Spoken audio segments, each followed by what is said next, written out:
Late last week, special counsel John Durham filed new court documents confirming our previous reporting that the Department of Justice's Inspector General, Michael Horowitz, concealed crucial information from Durham in connection with two separate investigations: the ongoing prosecution of Clinton campaign lawyer Michael Sussmann and the criminal leak investigation of former FBI General Counsel James Baker. The new filing also highlights the growing rift between the two men. The filing focuses on two cell phones that had been used by Baker when he was with the FBI. Durham's previous filing had stated that Horowitz concealed the existence of the two phones. Horowitz now claims that he may have mentioned the existence of one of the phones 4 years ago. While Durham disputes this claim, the new filing is most noteworthy for all of Durham's previous claims, which Horowitz does not dispute. Hi everyone, and welcome to Truth Over News with Jeff Carlson and Hans Manke. The existence of Baker's cell phones were first mentioned in the earlier January 25th filing, where Durham claimed that Horowitz's office had failed to disclose its possession of two cell phones used by Baker when he was with the FBI. After the January 25th filing was made, Horowitz's office apparently complained to Durham that the existence of one of the cell phones may have been mentioned on a conference call that took place 4 years ago. However, Durham states in his new filing that not only does he not recall the conference call, he had no knowledge of Horowitz's possession of Baker's cell phones before being informed of their existence by a separate FBI investigative team on January 6, 2022. It's conspicuous that Horowitz raised these objections, particularly when they do not appear to be backed by material evidence. Notably, Horowitz is unable to say with any certainty that Baker's phone was even mentioned on the February 12, 2018 conference call. Moreover, at the time of the conference call, Horowitz's office was not in possession of either of Baker's cell phones.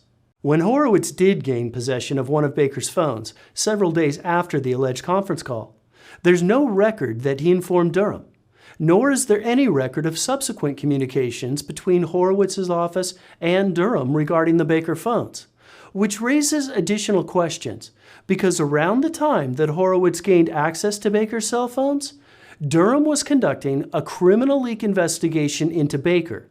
The fact that there appears to have been no follow-up from either Horowitz or Durham at the time suggests that the phones had never been mentioned to Durham. This is backed by the fact that as recently as January 5, 2022, Durham was seeking Baker's call log data from the FBI's inspection division, suggesting that he did not know about the existence of any actual phones. While Horowitz's objection to Durham's January 25th filing may have been intended to deflect from his office's disclosure failures, the latest filing only serves to raise further questions regarding Horowitz's actions.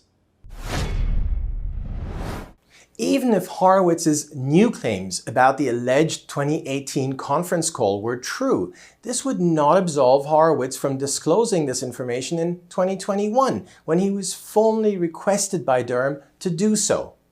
But the most important revelation to come from Durham's latest filing is that Horowitz did not object to the other assertions made by Durham. The previous January 25th filing highlighted Horowitz's failure to cooperate with Durham's special counsel investigation, including evidence that Horowitz's office had failed to comply with Durham's formal written discovery request on October 13, 2021. That request was for any materials related to the Sussmann case. Horowitz failed to disclose that he and his general counsel personally met with Sussmann regarding a cyber matter in March of 2017.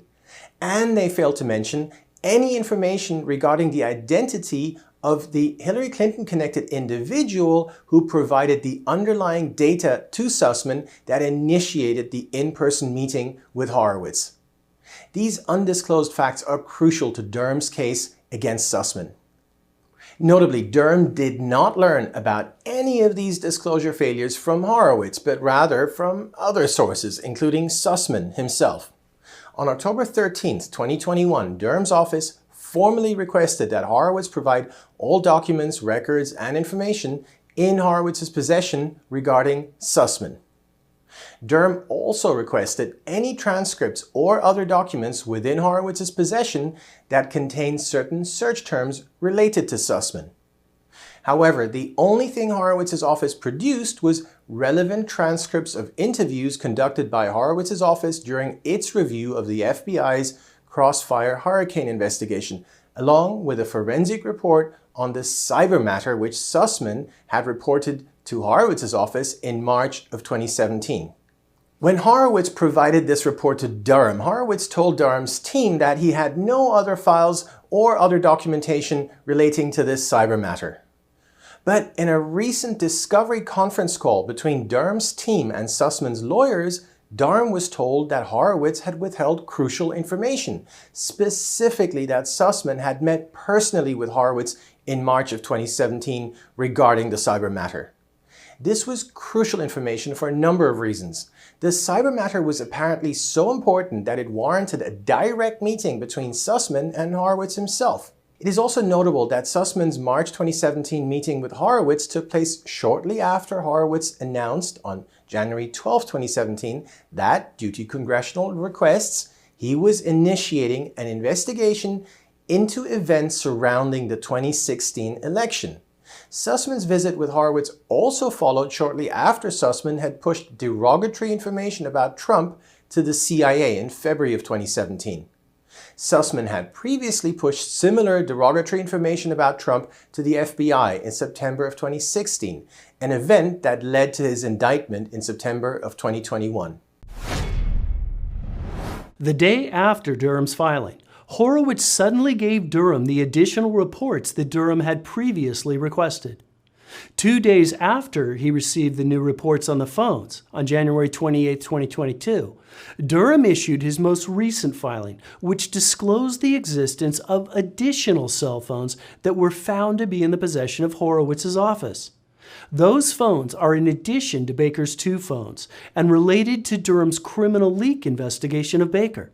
It's not known why their existence was not previously disclosed, and Durham has now requested that they too be analyzed. It remains to be seen what other information Horowitz may be withholding. Conspicuously, it was Sussmann, the defendant, who provided Durham with the information that focused Durham's attention on materials being withheld by Horowitz.